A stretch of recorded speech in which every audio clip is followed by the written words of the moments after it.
Hello and welcome to the Codec Moments Podcast live. This is a new experiment that we're trying to see if we can put these things out actually on internet radio, which amuses me greatly. Today we're here to talk about, well, I guess what's coming up in 2020, a little bit about CES. I'm joined by Dr. Matthew Holt. Hello. And Ali Cornwall. Hello. How are you both, boys? Good, thank you. Yeah, this is exciting. It's a bit different, isn't it? Yeah. Yeah, there we go. Thanks to our friend Kev, who produced those lovely intros for us. So how's your week been? Have you been keeping up on the gaming news? No. No. I've been doing a GDPR course. What gaming news is probably the answer for me. I don't think there's been much of anything, has it, really? No, not really. Oh, well, great. Well, that was a lovely episode. We'll see you next time. Bye. Seriously, though, we can't just leave it at that. There's not been a lot of gaming news, not especially from CES, because it was just more random logos and people losing their minds over that.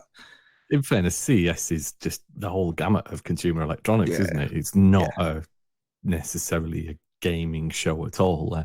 So to be honest, the fact that you just got a logo and a picture is probably more than we should have expected. Yeah. I've done extensive research for today, and I can reveal that they have in fact changed the number on the PS5 logo, which was unexpected, if I'm honest. I think a lot of people just expected them to carry over the 4 still. Because it seems to be massive news, and I really cannot fathom why. Yeah, and the fact that it still uses the same font, which surely is a trademarked font. Yeah, imagine a company carrying through its logos. I know, right? And using an iterative number. Crazy.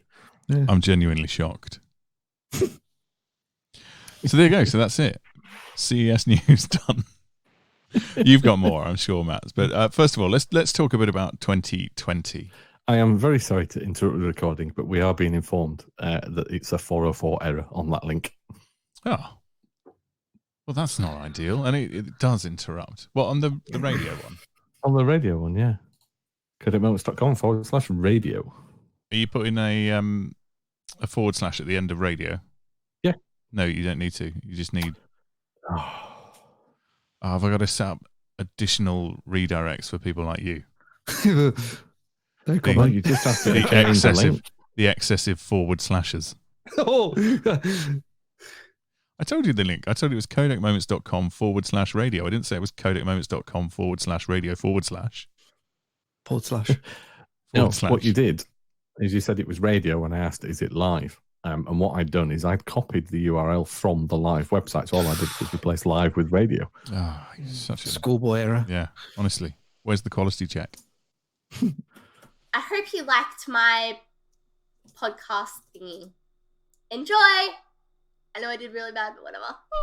What was that? I think that sums up the mood. What was that? That's Justin Knowles' daughter, who did a load of stuff for us when we asked for random things. I mean, if we're just going to fill time until Matt's sorted out his feed, then I am just going to fill it with noises. This is where I needed a fart brewing, but I haven't got one going. Sorry. Oh. Fat Man Scoop, Crooklyn Clan. Fat Man Scoop, Crooklyn Clan. Fat Man Scoop, Crooklyn Clan. Fat Man Scoop, Crooklyn Clan. Fat Man Scoop, Crooklyn Clan. Fat Man Scoop, Crooklyn Clan. He gets me every time. Yeah. In fairness, Ali, we may as well just fill this now. Get it out of his system. Otherwise, that's all we're going to get through the entire show anyway. Right. Moving swiftly on. Okay, what's coming up in 2020 that we're excited about then? Quite a few things. There's a fair amount out there, I think. Yes, a lot. I think in no particular order, Doom Eternal is on mine because I was disappointed it got delayed from November. Resident Evil 3 Nemesis with the remake. Yeah, that's number 2. Really looking forward to that. Good job of that. 2, I'm so tempted. I keep hovering over purchase on the sale for Resident Evil 2 remake. Oh, do it. You should do. You'll not be disappointed, and it's not a 25-hour game either. You could taking it steady. It's only going to take you 7 or 8 for your first playthrough, so I think it's worth going for. Yeah, and it's not the usual like remaster. They've done a really good job on it. Yeah, it looks like something special. Yeah, and I played the hell out of Nemesis when it was originally released back on the PS1, so I am excited for that. And then the next one's Ghosts of Tsushima. Oh yeah, because it looks amazing. I don't know a great deal about it. I've avoided finding out a great deal about it because I just really fancy playing through The Last Samurai as a game. That's just, I don't know what it's going to be about or what it's going to do. But it just looks phenomenal. So yeah, I'm really excited to, when that eventually comes, figure out or finding out what it's like. Well, that sounds good. I'm really excited about Watch Dogs Legion. Oh, I keep forgetting about that. Yeah. I mean, because, number one, I've got this contractual obligation to just like and talk about Ubisoft games. So let's get that out of the way. But I'm really excited about it doing something a bit different. Something I suppose we've kind of seen before which was it Driver 3, the one with where you could flick between cars?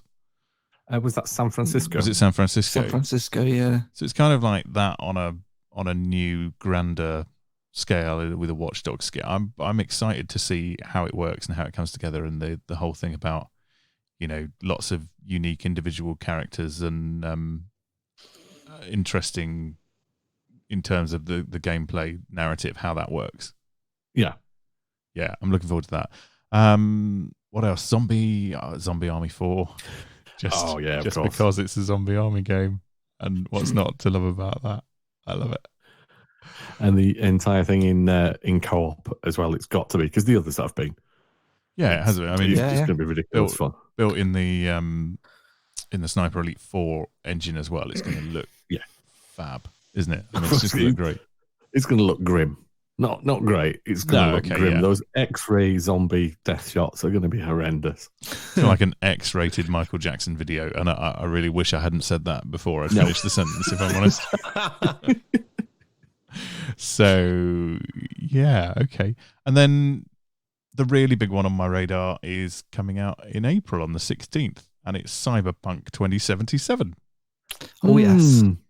Because it's great. It looks like a heady mix of Blade Runner, Ghost in the Shell, System Shock, GTA 5, Deus Ex, Sleeping Dogs, all from the company that brought us The Witcher 3.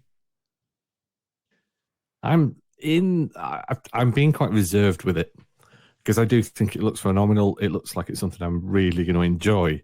But then I felt that about The Witcher 3, and I just, not like a lot of people who I know really enjoyed it, I just got bored. Get out. And that's my concern, that it could be this really exciting premise, but just says the man that's just spent ages playing Death Stranding. The actual walking simulator. Yeah. That was more exciting than walking around grassy lands, talking to someone, and spending another 20 minutes on a horse. There's no swearing things. You're pushing your limits, Matt. No. Oh. It didn't grab me, Ali. It didn't at all. And I gave it a good 20 hours to do that. And it was the point I was just about to leave for Skellige. And I thought, I'm falling asleep again. I turned it off. Dear Lord. I like what I'm hearing about it. I like the fact that they basically came out and said in July 2018, we'd finished the story and you could essentially do a playthrough. And since then, they're still working on it and they're still adding things. And a lot of the story that's being cut is being woven into the side quests and the other narratives. Yeah. So it feels to me like it's going to be a really kind of joined up world that you believe. And they're working with the first person, the immersion and everything. I really like the sounds of the lengths they're going to make it into this massively immersive world. Yeah, I think it's going to be one of the first games that's not specifically for next gen, depending on how it's going to work, because a lot of them are backwards compatible. That's either going to have a patch to put it into next gen or something. I think it's going to be one of those first games, a bit like Grand Theft Auto did, that brought a previous gen into the next gen. And I think this will be one of those first ones, just with how good it looks. Yeah. Obviously, a lot of the things we've seen on PC So I think it'll be, yes, you can have it this gen in April or whenever it is. And then I think either towards the end of the year or start of next, there'll be a patch or maybe something at E3 where they'll say we are going to enhance it or whatever. It also sounds like it's going to do some new things in terms of the RPG elements as well. So, okay, they've said the only game overs that you're going to get are if you die. So if you fail a mission, that's it. That carries through in your gameplay. Yeah. So the branching endings, the branching dialogues, the way you approach it, your augmentations, everything, all play into these multiple endings that will be available. But I also like the fact that little touches, like people will speak different languages. So you may not necessarily understand people, but you can buy augmentations later in the game, like modules that you download into your brain, I assume, that let you understand them. Yep. And that kind of choices, do I bother to seek out, Spanish so I can do this side quest, or do I just, go and learn Polish instead? I don't know. I think it'll be a really, really big game. And I'll be interested to see what the multiplayer is, because they initially said no multiplayer, and then they did a bit of a U-turn, or whether it was a curveball to throw us off the scent, but they have put probably close to a year, if not 2, into multiplayer as well now. I didn't know that, actually. I'm quite intrigued by that. Yes, there's multiplayer in it. Originally, it wasn't going to be in it. I don't know whether it's one of those ones where it's kind of server based to kind of limit the numbers and rendering and all those kind of things. But yeah, there is some form of multiplayer, but they've been very tight-lipped on it, other than people were disappointed that there wasn't going to be any multiplayer. And then they said, actually, yeah, after everyone's feedback or whatever it was, hey, we're doing multiplayer. And yeah. Interesting. Oh, that'd be good. I'm intrigued to see what that is and how it works. I almost think there's some kind of asymmetrical element to it, like you kind of saw in Watch Dogs. Yes. Yeah. Good stuff. Ali, what are your choices for 2020 then? And I know here we're kind of focusing on stuff that's coming out early doors as well, aren't we? Yeah. So you've picked 2 of mine already, or 3 even, that I've put on my little list. But I've got the Marvel Avengers game that's coming out by Square, which is, I think that is March, April as well, isn't it? So am I right in thinking that's the first non-Tomb Raider game Crystal Dynamics have worked on in 15 years? Yes. Something like that. Yeah. Yeah. And from what people have told me that have managed to get hands on it, it plays really good and feels good, but that is from a show floor demo, so we'll have to see what happens from there. I'm interested in it. Yeah, I am, because I think it's got a lot of potential, and Crystal Dynamics are usually right with what they deliver. Yeah, but I just don't know if it's missed the mark with the marketing and the lack of tying into the films. Though we know why, and I think we've discussed this in the podcast before. It just doesn't feel like it's got a lot of excitement around it. Definitely not at the moment. Maybe that'll come in the next 2 months. But I'm intrigued to know what it's like. Yeah, same here. Yeah, I wouldn't be surprised if maybe we get some kind of demo before it's released. Go a bit old school, or probably help it a lot. Something, yeah. But I just can't wait to get to the end game. Oh, you need that on your buttons, Matt. I might have it on my buttons, so I'm just not organised enough to have done it yet. Yeah. The disappointing thing is, with it's going live, we can't cut that out now, can we? No. You stuck with the bad puns, people. And then you guys won't like me for this one. Andy might. Animal Crossing that's coming out on the Switch again. Do you know, mate, it's on my extended list of things I was going to talk about if you mentioned Cyberpunk 2077. Yeah, well, yeah, this is why I've got an extended list. I've never played any of the Animal Crossing games, but everyone have said that I love it, and it's just kind of make your own farm and build and grow stuff from what I gather, and yeah, why not? I'm hooked already. I've played a fair bit of the one of the, I can't even remember which one it was on the 3DS, but it's just a complete time sink. A little bit like Stardew Valley. Oh, that exactly that kind of thing. So yeah, I'll be picking that up. And then finally, something that hasn't got a release date yet, and hopefully is this year. It's scheduled for this year. Is the new Oddworld game, which is Soulstorm. Oh yeah. So I'm a big Oddworld fan. So we'll get in touch with Pete closer to the time and see what's happening and whatnot. But yeah, that's due to come out at some point this coming year. I'm hoping that summertime at the latest, because it's been in development for since they released Old World, wasn't it? The new and tasty. So yes, it's got to be 3 years, if not more. Something like that. Yeah, it's quite a long while. So yeah, no, I'm looking forward to that one as well. That should be really good. So anything else worth mentioning that we've not talked about? Did we talk about The Last of Us Part 2? Well, I was just going to say that's the one I've not mentioned, and I think the thing is, when I was looking at and thinking about which games I'm most excited for this year, I really do want to play that, but I think it feels like it's been so long coming that actually I'd forgotten it was coming out this year. And it's coming out in May, isn't it? It's not actually that far away. No, it's the end of May, yeah. I'll be playing that. It is one of my most anticipated, but I think because it's already had so much hype, it almost doesn't feel worth talking about. It sounds really bad, but it's kind of how I feel about it. Okay. Yeah. Other than that, you've got the Final Fantasy VII remake thing, if that actually does release. So that's coming out on my birthday. Oh. So good point. So there you go. If you want to get Matt a present, 3rd of March. Yep. Yeah. And there's a demo dropping soon, but we don't know when that is. Yeah. Yes. Yeah.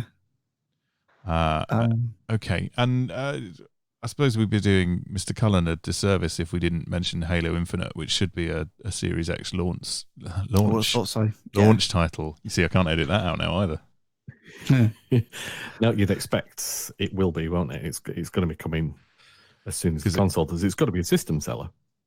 And it looks, I mean, I don't know if what they're putting out at the moment is all pre-rendered, but it just, the scope and scale of it looks phenomenal.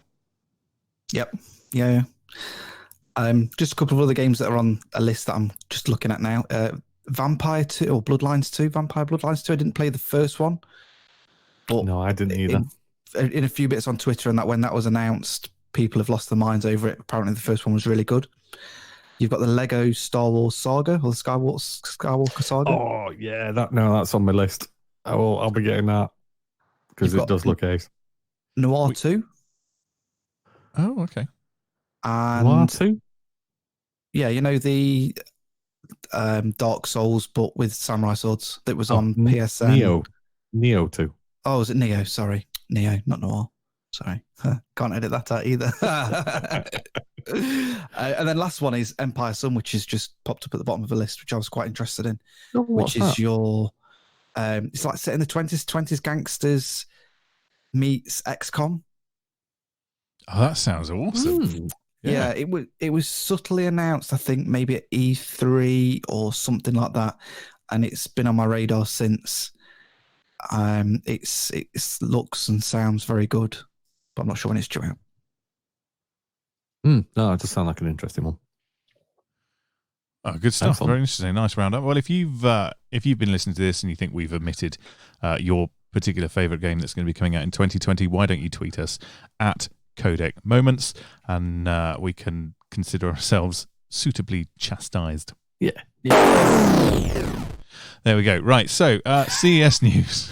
I was waiting for Galvanize to kick in then. Funnily enough, expecting something a bit more dramatic than that. Dun, dun, dun. That's all you get. Sorry. Can't. Yeah, that's it. Go on then. It's early days. Give me time. I thought you were right. CES news, Matthew. Oh, you want me to pick up on the CES? Seeing as you're the only one who prepared for it, yes. All eyes on you, Matt. Right, okay. So CES, tons of stuff announced, loads of great mainstream stuff. But I figured we're not going to talk about that. We'll talk about some of the more unusual bits of tech that have come out of it. Although I'm saying that, and the first one I'm going to talk about actually is probably fairly straightforward. Did you guys see any photos of the Panasonic HDR VR goggles? No. So think of sunglasses that are opaque, but a bit thicker. I'm trying to think. Have you seen Ghost in the Shell, the original manga cartoon? And I forget his name, but her big mate with his circular little They're shiny glasses. looking glasses. Yeah. And They just look make like it that. easier. Yeah, thanks. I know. Ollie, I know. that I got the the right word. I got the anime reference. It was just the weird Panasonic, but that was. Well, they're made by Panasonic. So Panasonic's VR goggles, but the HD, the VR, the micro OLED displays, and they look like they might be a serious contender if they're actually real. That seems to be the skeptical part of it. People are not really thinking it's genuine and going to do what it says it's going to do. But they also link up to some Technics earbuds as well that they're built in, so they're going quite cross manufacturer with them. Could be interesting, could go nowhere. What else did I see? I saw really for home decoration, and nothing more than the fact that they're hexagons. They're like Hue hexagons. So the Philips Hue, but it's not by Philips. Nanoleaf unified hexagons, they're called. Basically, just stick them on your wall, and they're, remote mood lighting. But you can connect shed loads of them together, and they learn your lighting patterns and the people around the house and start to mimic it. That sounds really so cool. That you don't need to do anything with it. But because they're completely modular, you can form whatever shape you want with these hexagons and have them streaming across multiple walls, and the images of them make them look really nice. And I think there's a view that, assuming these are commercially successful, then they'll move into other shapes and different things that they're going to do, which could make it quite interesting for interior design. I didn't think I'd be talking about that today. How big are they? From the pictures, they look as if they're maybe 15, 20 centimeters across, maybe a little bit bigger. Okay, because when you said nano, I was wondering if you could almost use them like an impromptu video wall kind of thing, quite pixelated, but that's going to be really pixelated. No, I think the company's called Nanoleaf. Okay. So I think that's slightly deceptive. Then I saw something by Bosch. So they've done 3D displays that don't require goggles, glasses, or anything like that. A little bit like the 3DS, I think the principle is. But they're talking about using them for car displays. So in effect, your speedo, sat nav, everything else will be a 3D display in front of you. Didn't the 3DS make loads of people vomit and get headaches when they first did? They had to really dial it down, didn't they? Absolutely. Yes. So what you do is you put that tech in a car. Great. So basically, it's just going to be a bunch of people driving with migraines. A bit like most movie drivers. It's all target renders when you see the stuff, but it's an interesting idea. And one of the reasons I picked it out is because they actually claim that it actually makes drivers better and more responsive because they can judge a lot better rather than the flat displays. In fairness, I want drivers to be looking at the road in front of them, not the displays. So we'll see. We'll see if it makes it into any car at all. I was going to say, because when you look out of the window, you can see the world in 3D anyway. Yeah.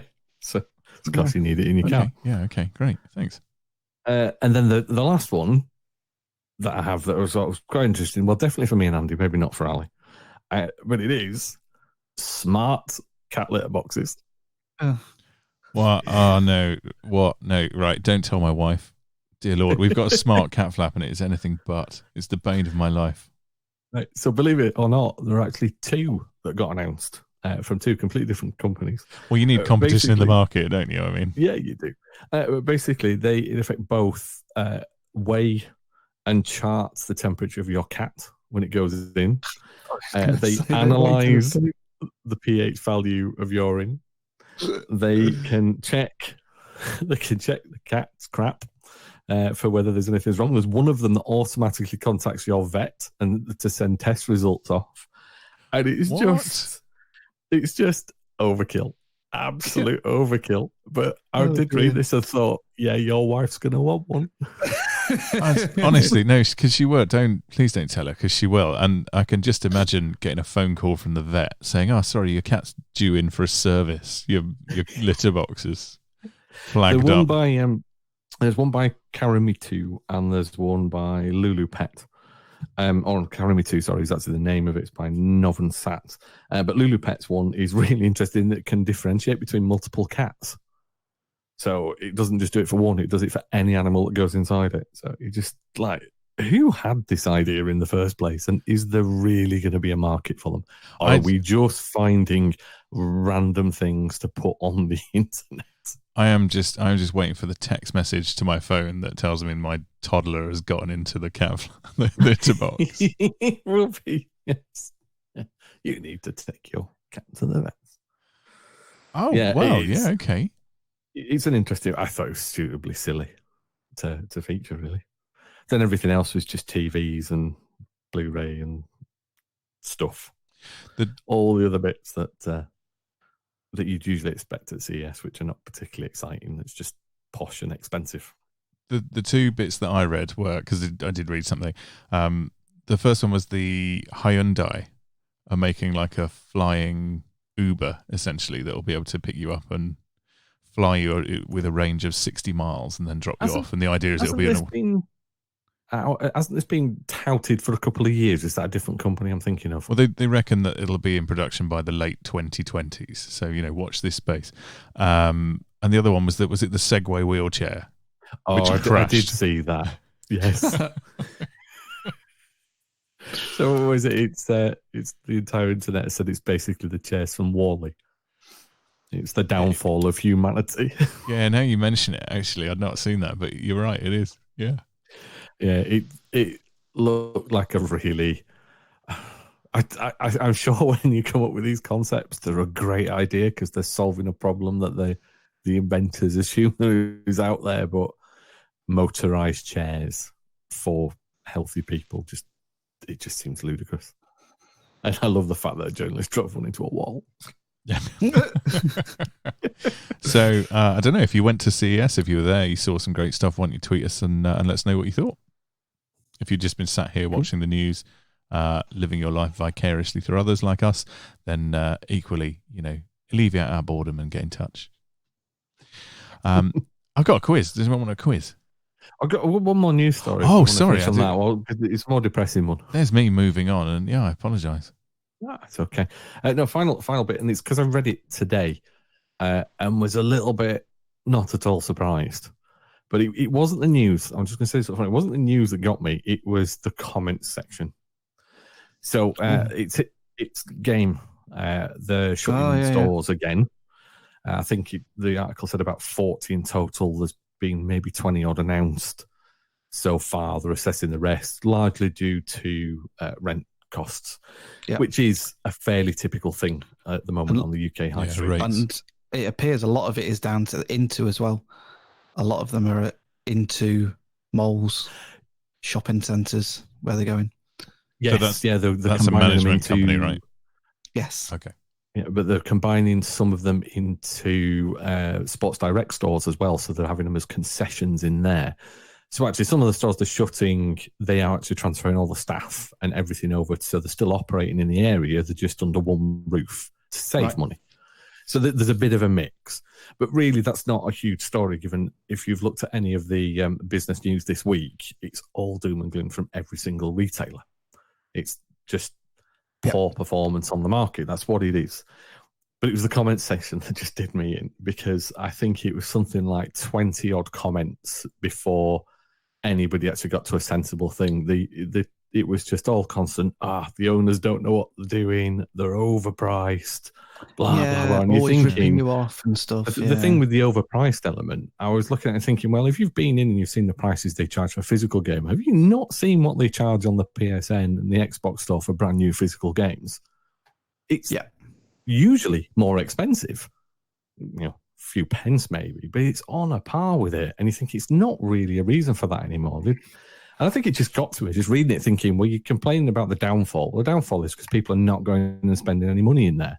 And they're either buying it digitally, which is fair enough, you can do that, or you're buying it online at probably not much cheaper. And that's just the way it is. It's not really the company. It's definitely not the staff. It's shopping habit changes. And, recognise it instead of moaning and whining that things cost too much in there. It'd be interesting to see how many of those people that are moaning shop there, but also use game, as well as there are other retailers that do it, but not as many, that go in and trade the games for credit or whatever to buy new games. And they're going to lose that other outlet for that. It would be down to CEX now, and that's it. Yeah. And there's the sort of that running conversation. And their pre-owned games can be more expensive than the ones that you're buying brand new. And you're thinking, well, Yes, they can be. They do that sometimes. But what do you expect? If people are not going in and buying the games and they make 100% of their profit on pre-owned, of course you're going to try and price it a bit higher to try and recoup what you're not getting elsewhere. Mm-hmm. And it sounds like the stores that have branched out into the belong arenas, where they're trying to do something a bit different, are doing better.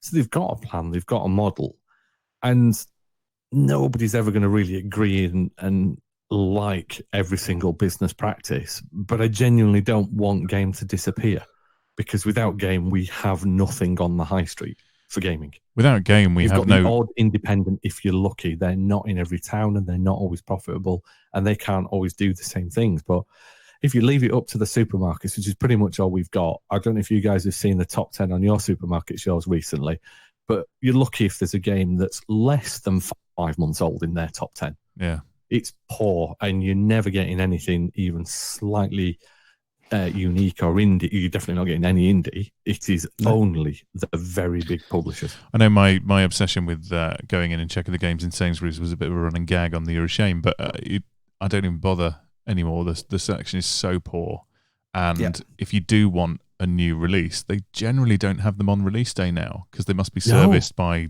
somebody else. So it's frustrating. The worst thing about game going would be the loss of Game Telford's Twitter account, as far as I'm concerned. That has to keep on. That has to live, whatever happens. Because that guy's got such a passion for games as well. He's brilliant. Yeah. I mean, he's almost the face of the company at times. He's superb. Yeah. And the one thing that will hit me, I do go in there occasionally, and sometimes I'll buy like merch as opposed to games, but it'll be when the Series X is launched and I've stopped trusting Amazon to deliver me something before like 10 o'clock at night. So I go for a midnight launch just so I've got it. So I'm not got to wait for some delivery numpty, because I had an issue. I think it's with my original Xbox One. But anyway, so yeah, where am I going to go to get a midnight launch now? I don't fancy driving up all the way up to Meadowhall or wherever. Now, they're not going to go completely. I mean, they said their announcements, it's all about removing the unprofitable stores, but still trying to maintain what they're doing. And that's exactly what it is. But, and like I say, the news isn't really surprising, or the thing I was getting at. It's the attitude of the gaming community, which is actually killing this kind of enterprise anyway. And, we are all going to end up digital eventually. And I have no doubt that in 5-10 years, game may not exist, and no high street game retailer may exist. But then we are all stuck with only one option at that stage, because I didn't know this until I did some checking for our prize for our control quiz winner, is that you can now no longer buy games to gift on the PSN. You can only buy it from Sony for yourself. So you can't go buy a game code anymore. I didn't know that. I didn't know that had stopped, and apparently that was well over a year ago. Oh, I didn't know that either. So when all of this option has gone, and it's digital only, unless they have an outlet direct from the publisher, who of course are never going to give you a discount, or direct from the platform holder, it's really is going to limit your options and your choice on how you consume your media and what you do with it afterwards. Yeah, but we are going to end up there, and I think we know that. And just play my old man card and go, I don't like it. I prefer to walk in and have the choice of actually buying something physical and then going and trading it later. And then I also like being lazy and just booting something up without putting a disc in. So, yep. And I like the convenience of next day delivery on Amazon.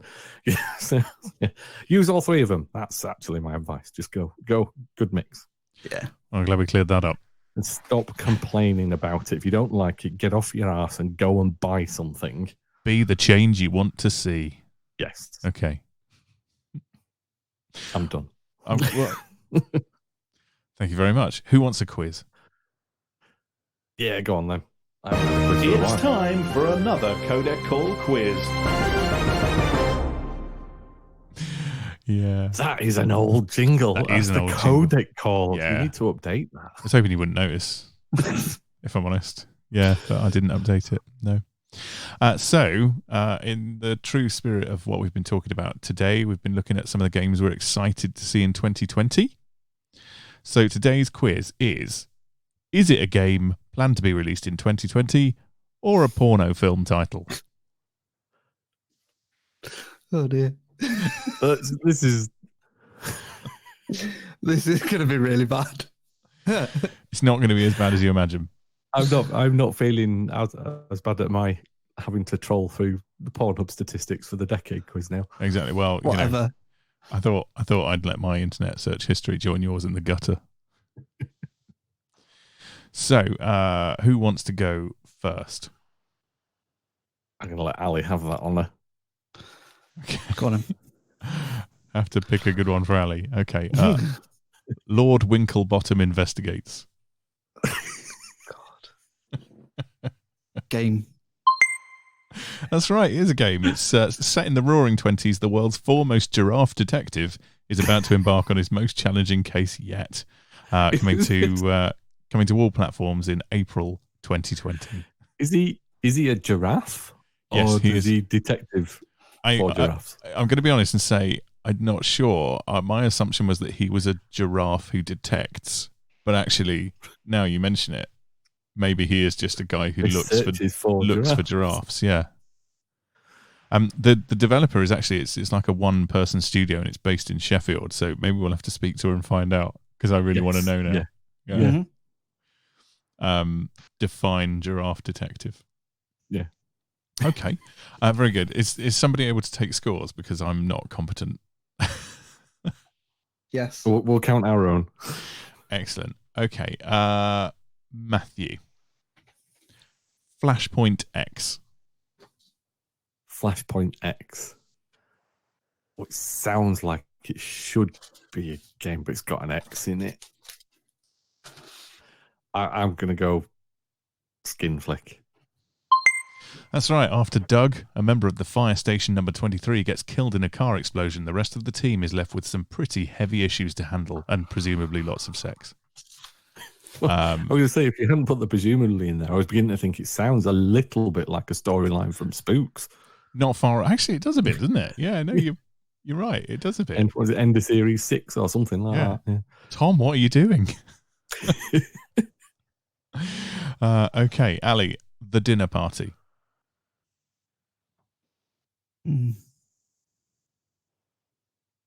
Let's go porno. That's right. A group of young women, all friends, gather for a formal dinner party, and soon the discussion gets around to their favourite sexual fantasies, as it does. Brilliant. Sounds like Little Women. Does it though? No. Okay, Matthew. Mm-hmm. Red Wings, Aces of the Skies. Right, that's got to be a game. That's right. It's a third-person aerial combat game about World War I for PC, Xbox One, PS4, Nintendo Switch, and it's coming out sometime in 2020. Yeah, if it was called Brown Wings, I might have made another guess. This is true. Okay, Ali. It came from space and ate our brains. Game. That's right. It came from space and ate our brains as a unique arcade top-down shooter looking, which is a 4-player co-op mode, tons of aliens that you need to send into oblivion. And it's coming out on Nintendo Switch, PC, PS4, Xbox One, sometime in Q1. There you go. Matthew, House of Dreams. Oh.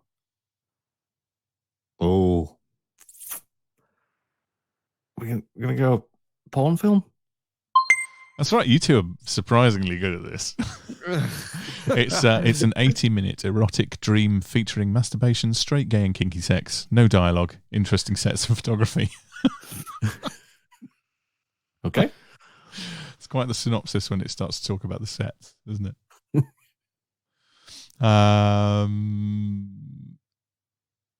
Ali. Hit me. Candy Factory. Game. No, sadly, it's a porno film. It's Sally Sugarplum owns a candy factory operated mostly by women. A couple of 2-bit hoodlums then try to run a protection scam on her. Oh. Sounds like, I reckon that's got film guff written all over it. Yeah. Okay, one last one then for Dr. Holt, I would assume. Sisters Royale. Oh. Game. That's right. Sisters are vertically shooting things for themselves. It looks like a top-down bullet hell twin-stick shooter that's coming out on Nintendo Switch and PS4 at the end of January. Good. So Good. let's draw a line under it there, I reckon. Yeah. Before we get on to One Piece Pirate Warriors. Oh. Okay, so what are the scores? Somebody help me. Matt won 4-3. All right, there we go. There you go. Congratulations, Dr. Holt. You know your pornography.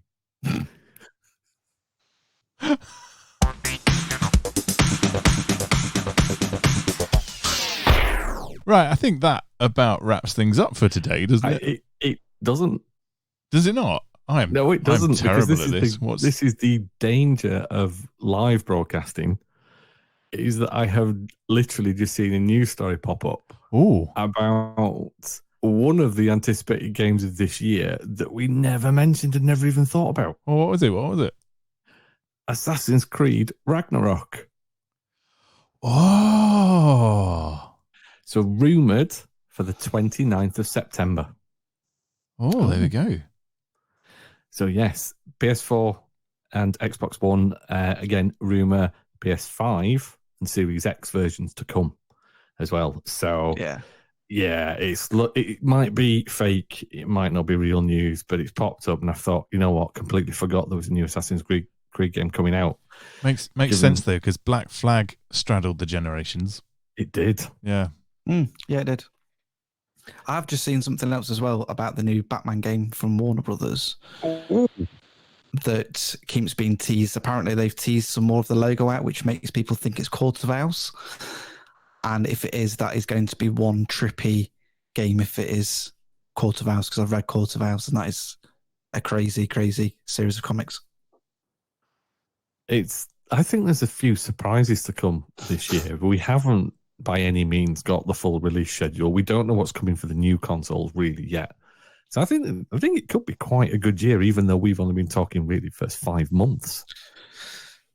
Yeah, I think that we as consumers have kind of said enough's enough with telling us about a game and then, you don't get anything for 2 or 3 years.